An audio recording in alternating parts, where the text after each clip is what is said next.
Good morning and happy Tuesday. Hope all is well. Hope you had a wonderful day on yesterday, and hope you got your week started off on the right end.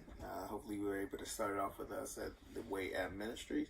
If you do not know, my name is Minister Jeremiah Cross, one of the ministers here, along with Minister Dominique Cross and Pastor James.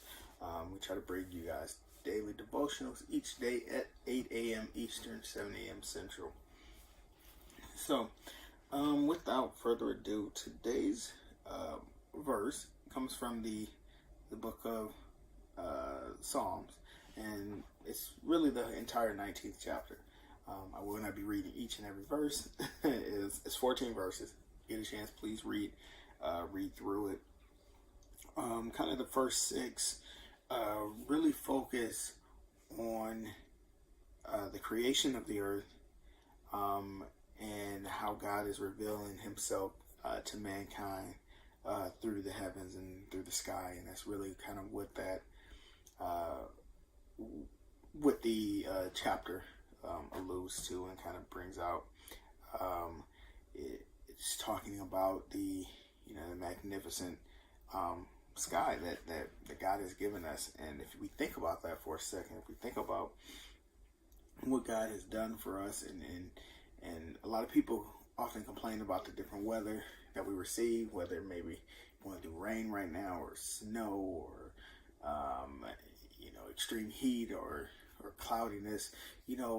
Each and every weather pattern, each and every system has a purpose. We may not like it when it's cloudy, but we need rain. We need the different season changes. Winter's not always fun, especially people that go through snow.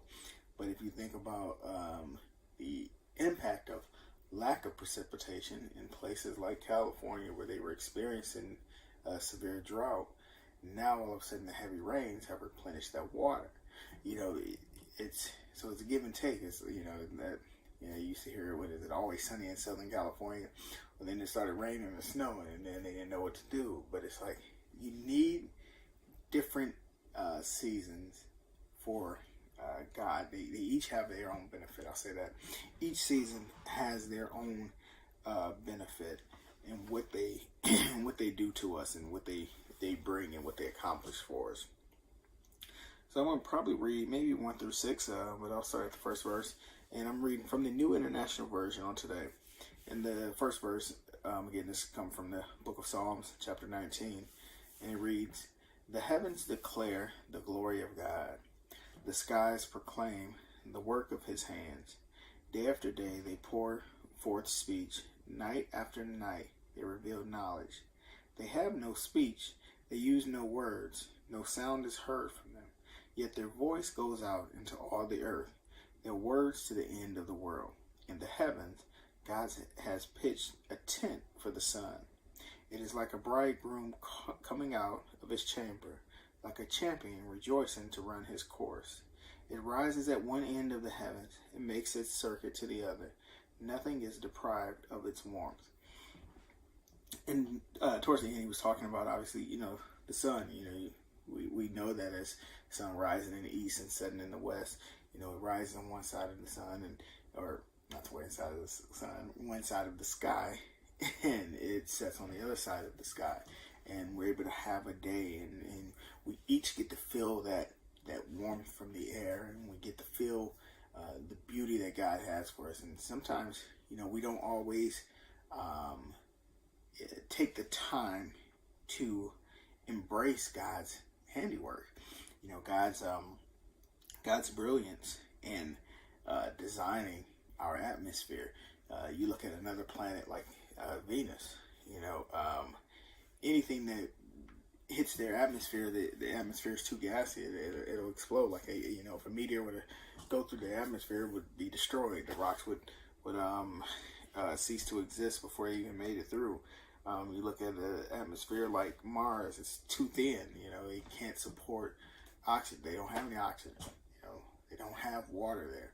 And I look at all these things, and when I talk to people about God and the wondrous things that he's done and that he continues to do, if you look at these other these other planets, they don't have what we have. They don't have a God that took the time to design them, because he didn't design them. He designed the planets, but he didn't design those planets to hold his people. He didn't design those planets for where we live.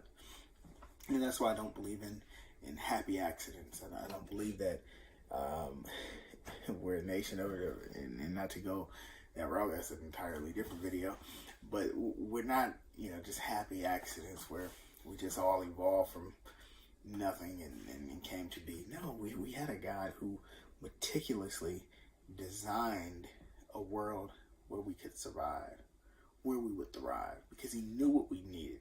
He knew we were going to need air. He knew we were going to need water while he was designing this and making us. He knew we were going to need plants. He knew we were going to need food and animals.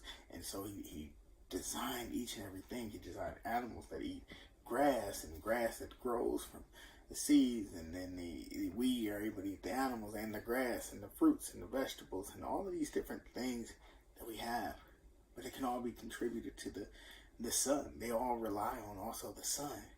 Without the sun, it ceased to exist. And we know in our faith, we also know that without the sun, we cease to exist. We cease to be able to have what it is that we have. The reason the sky looks blue is the way, the light comes out of the sun and reflects, through the molecules in the air. And, the blue light is the shortest wavelength. So that's the way we see it. And that's why we see the sky is blue.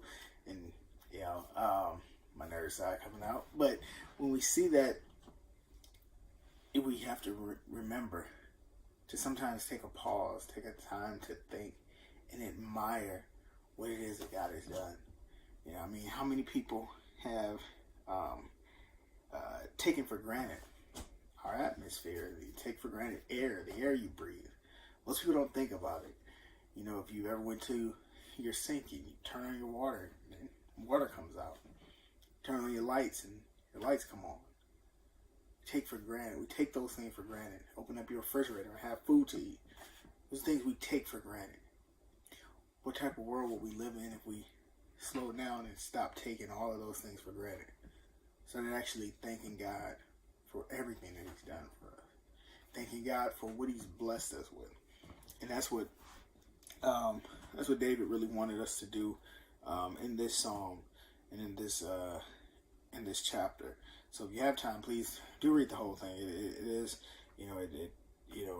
it's a great psalm to have and to read. Again, that's chapter 19.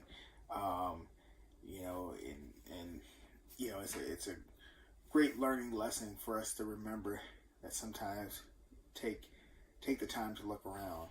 That's why I kind of love being outside and being outdoors, and I love being able to take time and sometimes just sit and reflect on, and just look up and enjoy the sun.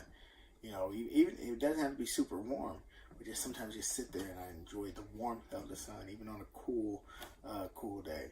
And so take some time. We all get busy. We all get busy doing things, but truly take some time. And if you get time, definitely read that psalm. And don't forget, I do thank you for tuning in today. Please don't forget to tune back in tomorrow with Pastor James. He'll be here at 8 a.m.